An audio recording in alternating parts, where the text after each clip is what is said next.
नमस्कार दोस्तों, मैं आपका मित्र सुनील अहिरवार और आज हम पढ़ने जा रहे हैं हिंदी भाषा का उद्भव एवं विकास इकाई 1। यह class TGT, PGT, UGC net, JRF, MP शिक्षक भर्ती सभी के लिए बहुत ही उपयोगी होने वाला है। आज की इस क्लास में हम 50 टॉप प्रश्नों को हल करेंगे जो लगभग सभी एग्जाम में पूछे ही जाते हैं। तो चलिए शुरू करते हैं आज का टॉपिक। हमारा पहला क्वेश्चन है, संविधान के किस अनुच्छेद में देवनागरी लिपि में लिखित हिंदी को संघ की राजभाषा घोषित किया गया है?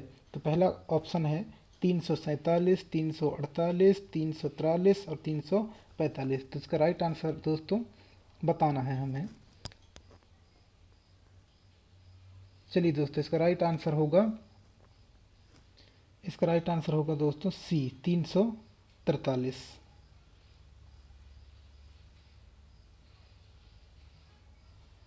इसका राइट आंसर है दोस्तों 343। अगला क्वेश्चन है, भारतेंदु के अनुसार हिंदी नई चाल में कब चली?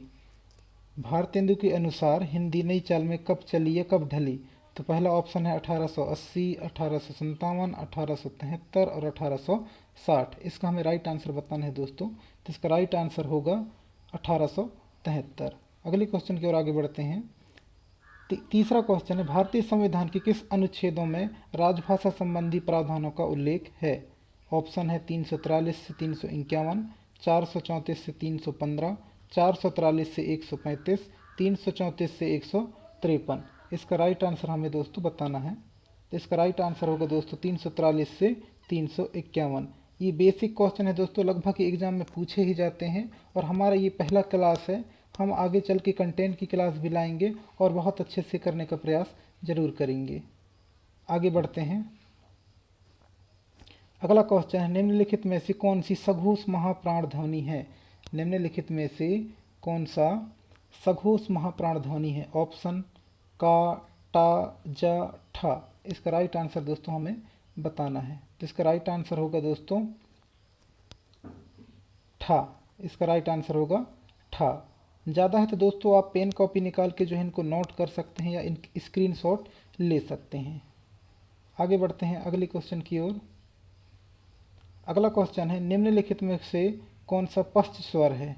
निम्नलिखित में से कौन सा पश्च स्वर है? तो ऑप्शन है आ, ई, आ। इसका राइट आंसर दोस्तों हमें बताना है। इसका राइट आंसर होगा दोस्तों आ। इसका राइट आंसर है आ। ये सारी चीज़ें दोस्तों जो है हम लोग कंटेंट का जब क्लास लेके आएंगे उसमें हम बारीकी से पढ़ेंगे कि पश्च स्वर क्या है, सघोष अघोष क्या है। इस सारी चीज़ों के बारे में हम बारीकी से पढ़ेंगे। चलिए अगले क्वेश्चन की ओर आगे बढ़ते हैं। अगला क्वेश्चन है दोस्तों, हिंदी भाषा के विकास का सही अनुक्रम कौन सा है? मतलब हिंदी आने से पहले कौन सा भाषा चलता था? तो ऑप्शन है ए पाली, प्राकृत, अपभ्रंश, हिंदी। प्राकृत, अपभ्रंश, हिंदी, पाली। अपभ्रंश, प्राकृत, हिंदी, पाली।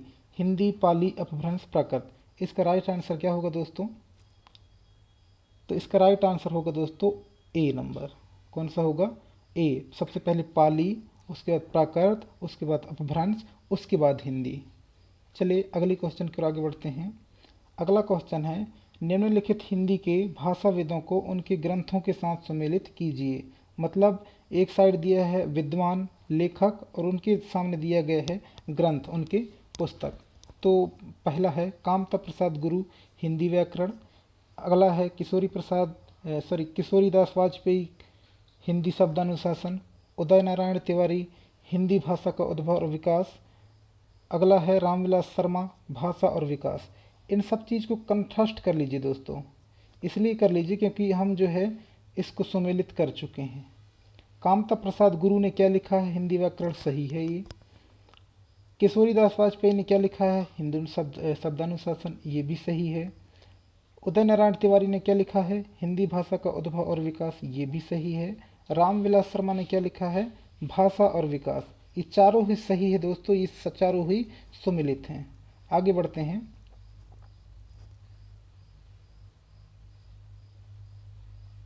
अगला क्वेश्चन है, मुंडा भाषा परिवार का क्षेत्र कौन सा है?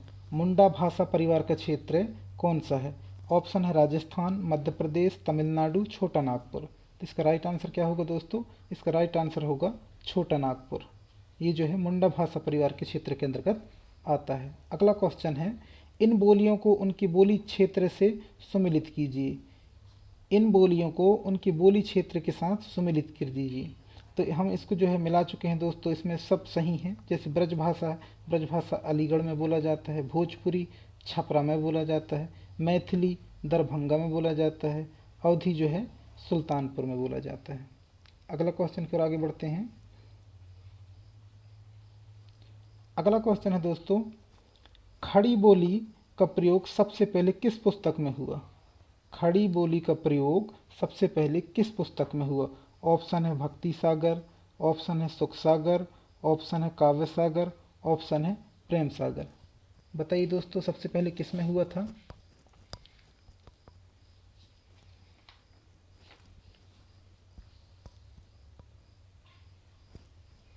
हाँ, तो इसका राइट आंसर होगा दोस्तों प्रेम सागर। ये किसकी पुस्तक है? लल्लू लाल की। किसकी? लल्लू लाल की। चलिए आगे बढ़ते हैं। अगला क्वेश्चन है, भारतीय भाषाओं को संविधान की किस अनुसूची में शामिल किया गया है? भारतीय भाषाओं को संविधान की किस अनुसूची में शामिल किया गया है?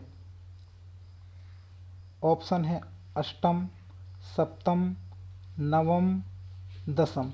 बताइए दोस्तों, इसका राइट आंसर क्या होगा? इसका राइट आंसर होगा अष्टम अनुसूची में। किस में दोस्तों? अष्टम अनुसूची में। अगला क्वेश्चन है दोस्तों, ग्रिम नियम किस भाषा की ध्वनियों से संबंधित है?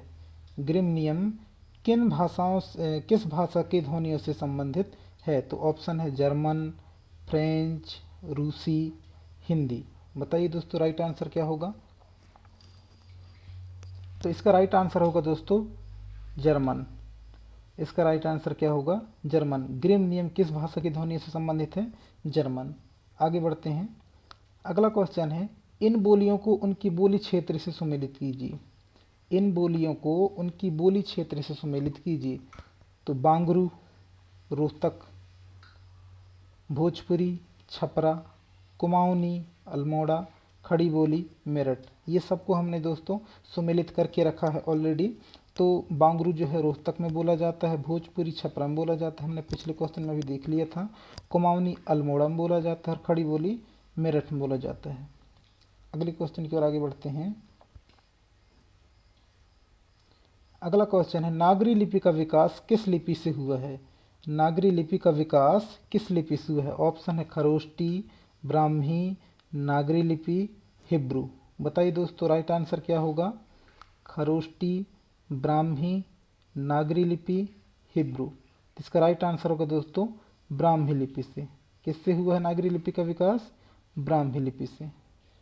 अगले क्वेश्चन की ओर आगे बढ़ते हैं। निम्नलिखित बोलियों में से कौन सी बोली उत्तर प्रदेश में नहीं बोली जाती है? निम्नलिखित में से कौन सी बोली उत्तर प्रदेश में नहीं बोली जाती है? ऑप्शन है मैथिली, ऑप्शन है अवधी, ऑप्शन है अवधी, ऑप्शन है खड़ी बोली, ऑप्शन है मैथिली, ऑप्शन है ब्रज। बताइए दोस्तों, कौन सी बोली उत्तर प्रदेश में नहीं बोली जाती?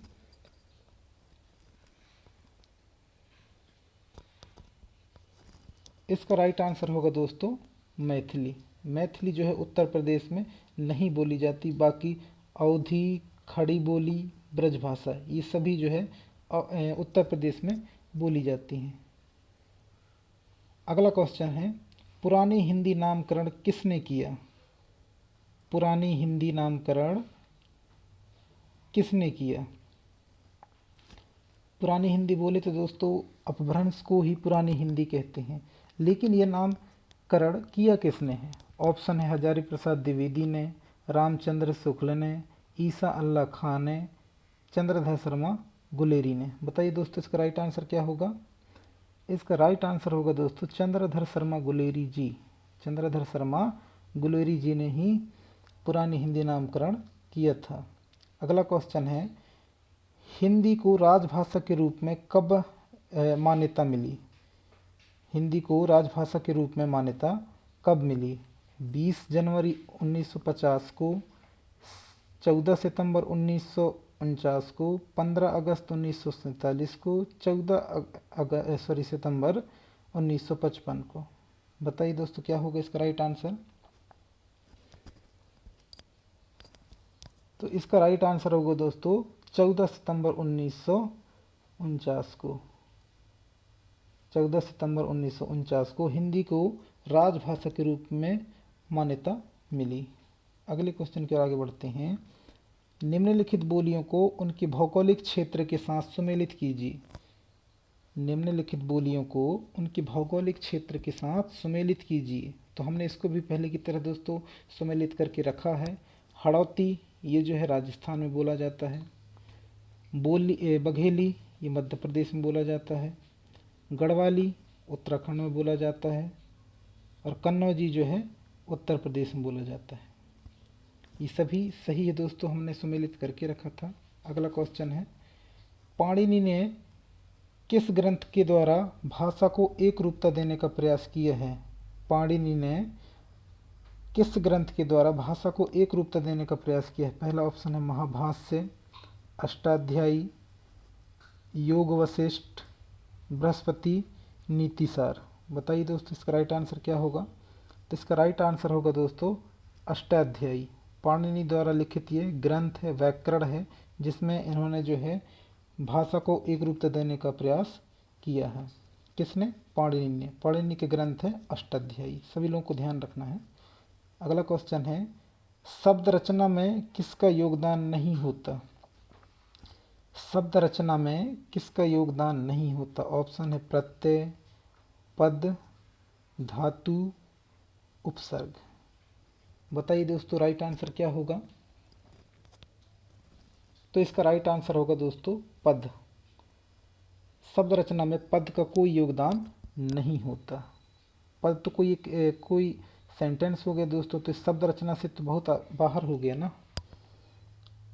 अगले क्वेश्चन की ओर आगे बढ़ते हैं। अगला क्वेश्चन है, निम्नलिखित काव्य पंक्तियों को उनके भाषा के साथ सुमेलित कीजिए। तो यहाँ पर पहला ऑप्शन है दोस्तों, जसुमती हरि पाल ने झुलावे। ये किस भाषा में है दोस्तों, किस भाषा में है ये? ब्रज में है, ये सुमेलित है। क्लियर। अगला है, ते ही अवसर एक तापस आवा। ये किस में है? अवधि में। किस में है दोस्तों? अवधि में। अगला है, अतिरंग स्वामी सु मिली राती बेटी राजा भोज की। किस में है ये? डिंगल में है। किस में है दोस्तों? डिंगल में। अगला है, दखन है नगीना अंगूठी है, जग अंगूठी को हरकत नगीना लग। ये किस में है दोस्तों? दक्षिणी में। ये सभी आपको ध्यान होने चाहिए दोस्तों, क्योंकि इसी प्रकार टफ क्वेश्चन भी पूछे जाते हैं, सरल क्वेश्चन भी आते हैं, लेकिन इतने भी सरल नहीं आते जो हम बिना पढ़े उसको हल कर सकें। क्लियर। तो इन सारी चीज़ों को आप स्क्रीनशॉट लेके रख सकते हैं। चलिए अगले क्वेश्चन की ओर आगे बढ़ते हैं। अगला क्वेश्चन है दोस्तों, निम्नलिखित क्रिया रचना को उनके सही भाषा रूप में सुमेलित कीजिए। मतलब एक साइड जो है शब्द दिए गए हैं दोस्तों, और एक साइड भाषा दिया गया है। तो यहाँ पर आयु किसका शब्द है दोस्तों? पाली। ऐल किसका शब्द है? भोजपुरी का। ऐल, गैल, खैल आपने पढ़ा होगा, सुना होगा, भोजपुरी मूवी वगैरह कोई देखते होंगे तो उसमें ऐल शब्द आया है कई बार से, और आता ही रहता है। आवा ये किस में है? अवधि में। अगला है आयु, ब्रज। ब्रज में बोला जाता है। आयु बड़ी घोष व्यापारी है ना। ये है दोस्तों। तो एक साइड दिया है शब्द और एक साइड दिया है भाषा, तो हमने इसको सुमेलित करके रखा था। चलिए अगले क्वेश्चन की ओर आगे बढ़ते हैं। अगला क्वेश्चन है, हिंदी भाषा का संबंध किससे है। हिंदी भाषा का संबंध किससे है? पहला ऑप्शन सौर सैनी, अपभ्रंश, पश्चिमी अपभ्रंश, प्राकृत। बताइए दोस्तों इसका राइट आंसर क्या होगा। तो हिंदी भाषा का संबंध जो है सौर सैनी अपभ्रंश से। किससे दोस्तों? सौर सैनी अपभ्रंश से। क्लियर। चलिए आगे बढ़ते हैं। अगला क्वेश्चन है, भरत मुनि ने अपभ्रंश को नाम दिया है। भरत मुनि ने अपभ्रंश को नाम दिया है लोक भाषा, जन भाषा, देश भाषा, अशुद्ध भाषा। बताइए दोस्तों राइट आंसर क्या होगा। भरत मुनि ने अपभ्रंश को क्या नाम दिया है? बताइए दोस्तों।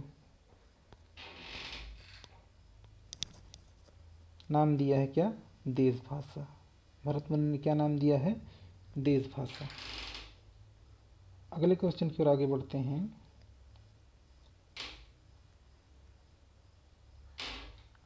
अगला क्वेश्चन है,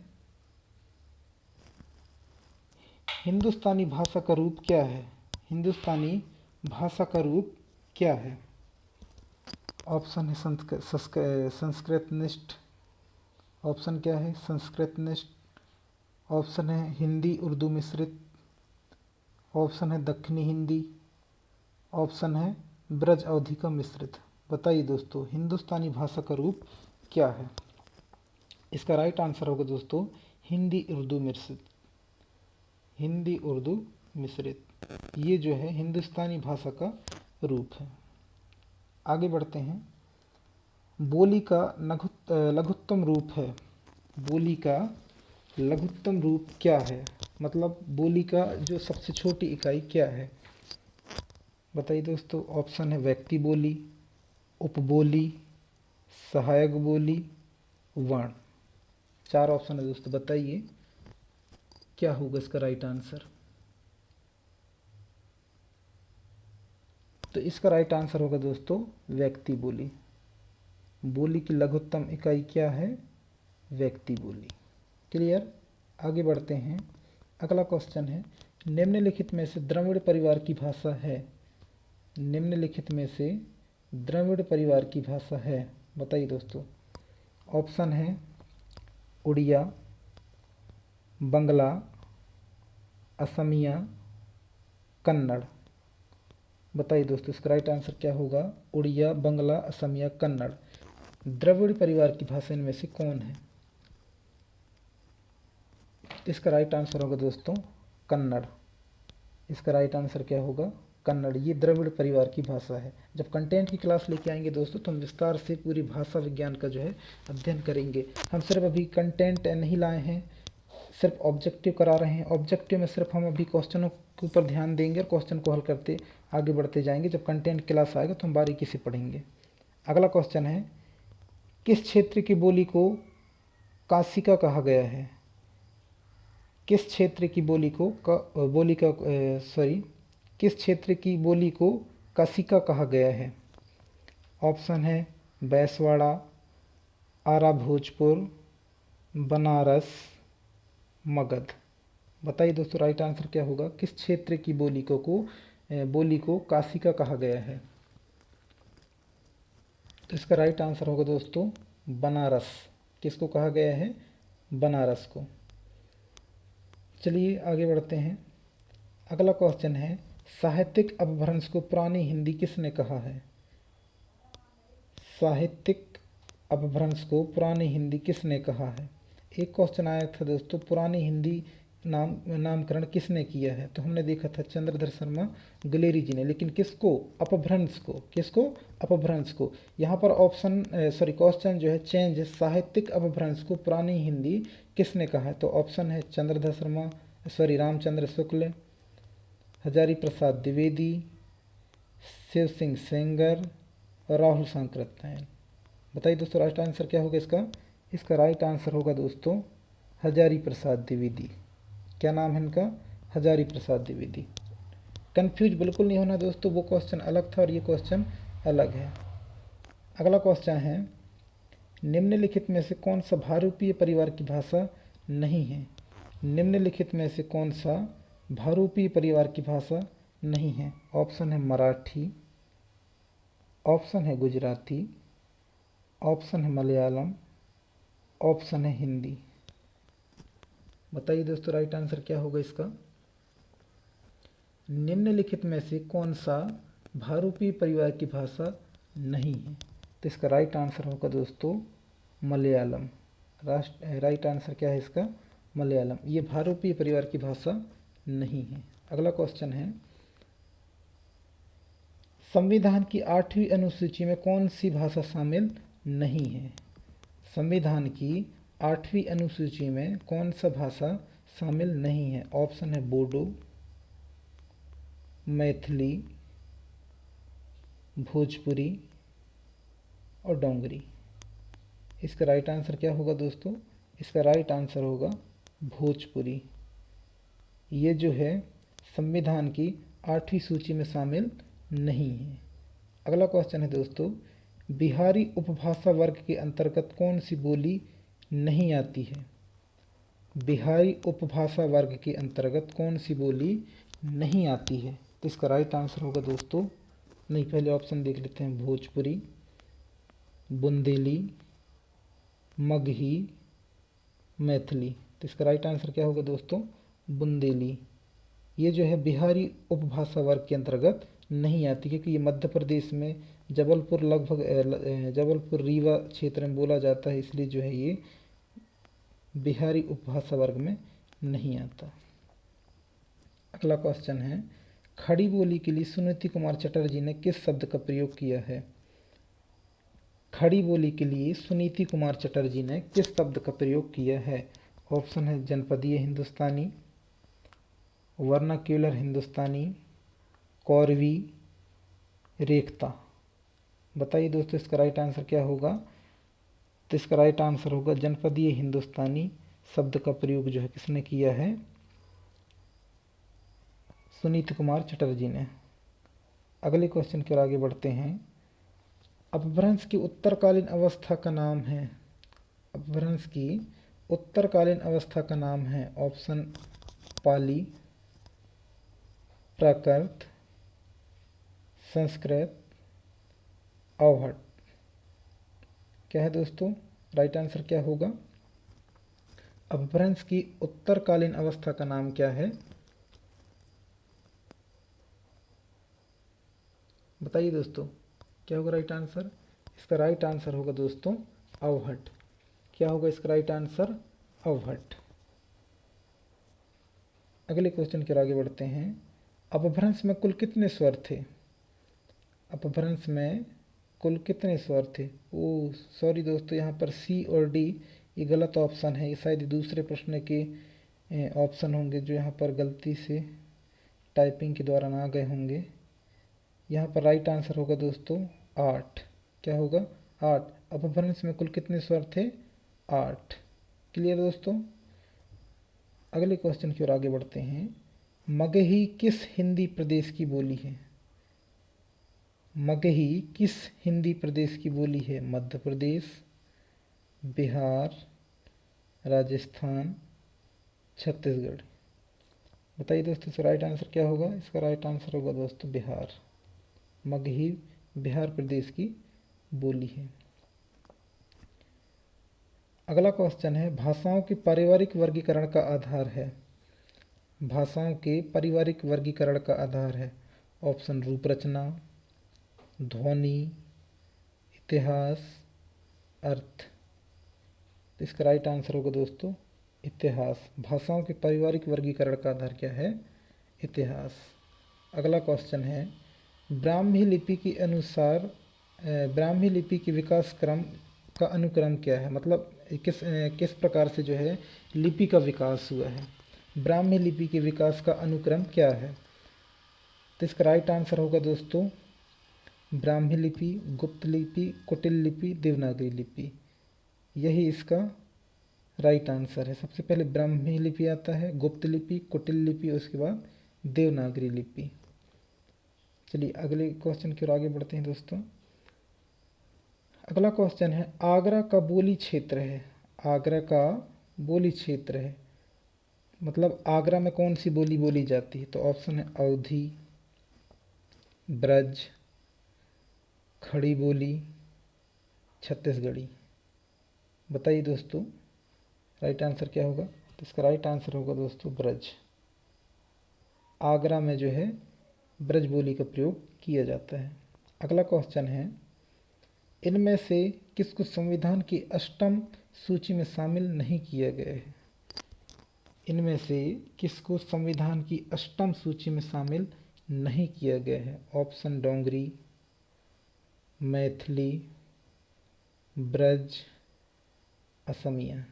बताइए दोस्तों किसको शामिल नहीं किया गया है। इसका राइट आंसर होगा दोस्तों ब्रज। ब्रज भाषा को जो है संविधान की 8वीं सूची में शामिल नहीं किया गया है। राइट आंसर सी होगा ब्रज दोस्तों। अगले क्वेश्चन की ओर आगे बढ़ते हैं। भारोपीय परिवार की भाषा नहीं है। भारोपीय परिवार की भाषा नहीं है। केल्टिक, इटालिक, जर्मनिक, सियोन। बताइए दोस्तों भारोपीय परिवार की भाषा नहीं है। क्या होगा इसका राइट आंसर।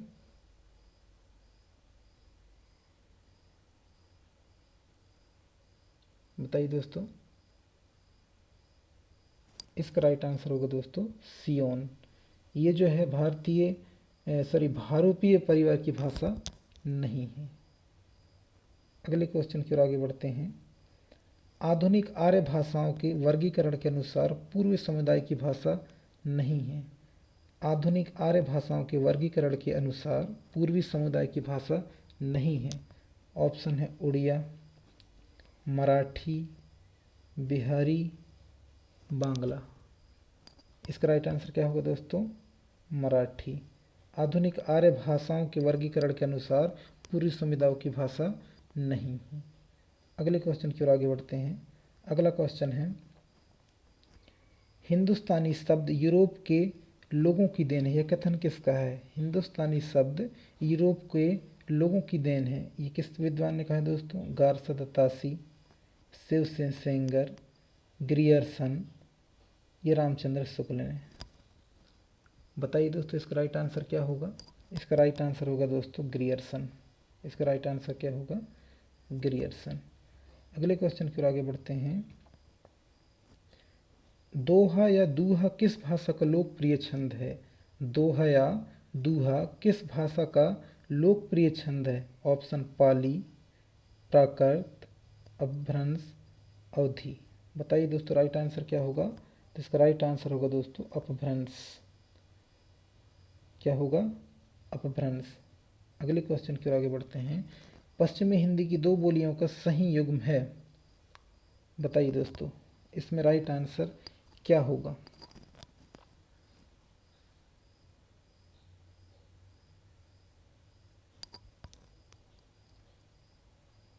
पश्चिमी हिंदी की दो बोलियों का सही युग्म है कन्नौजी अवधी, ब्रज बघेल, छत्तीसगढ़ी बांगरू, खड़ी बोली बुंदेली। बताइए दोस्तों। तो यहाँ पर सही है दोस्तों खड़ी बोली बुंदेली। सिर्फ यही सही है खड़ी बोली बुंदेली। बाकी छत्तीसगढ़ी बांगरू नहीं, गलत है। ब्रज बघेल नहीं, गलत है। कन्नौजी अवधि नहीं, गलत है ये भी। तो इसका राइट आंसर होगा दोस्तों खड़ी बोली और बुंदेली। ये सही सुमेलित हैं, ये इस क्षेत्र में बोले जाते हैं। अगला क्वेश्चन है अर्धमागधी अपभ्रंश से विकसित बोली है। ऑप्शन है बांगरू, बघेली, ब्रजभाषा, भोजपुरी। अर्धमागधी अपभ्रंश से विकसित बोली है बांगरू, बघेली, ब्रजभाषा और भोजपुरी। बताइए दोस्तों राइट आंसर क्या होगा। इसका राइट आंसर होगा दोस्तों बघेली। क्या होगा बघेली। अगला क्वेश्चन है दोस्तों निम्नलिखित में से किस भाषा को संविधान की अष्टम सूची में शामिल नहीं किया गया है। निम्नलिखित में से किस भाषा को संविधान की अष्टम सूची या 8वीं सूची में शामिल नहीं किया गया है। ऑप्शन है डोंगरी, मणिपुरी, मैथिली, छत्तीसगढ़ी। बताइए दोस्तों राइट आंसर क्या होगा।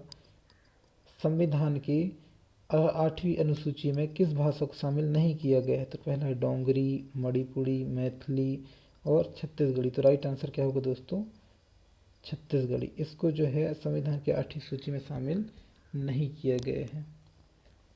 अगला क्वेश्चन है दोस्तों इनमें से बोली आकार बहुला नहीं है।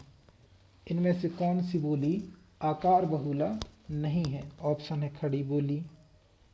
ऑप्शन है क्या दोस्तों खड़ी बोली।